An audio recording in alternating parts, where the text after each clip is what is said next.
Hi everyone, welcome back to another video from Crypto Basics.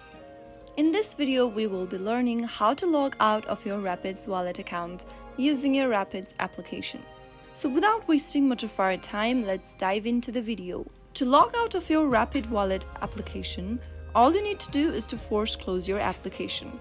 Swipe up from the bottom of your wallet page and then push upwards for the application card, and this will force close your application. Once you do that, if you get back to the Rapids Wallet app again, you will need to go ahead and enter your password associated with your account. Simply go ahead and enter your password and tap on Unlock Wallet to access your wallet again. So that is how easy it is to log out of your Rapids Wallet application.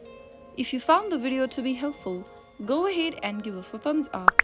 Don't forget to subscribe to our channel by hitting the subscribe button.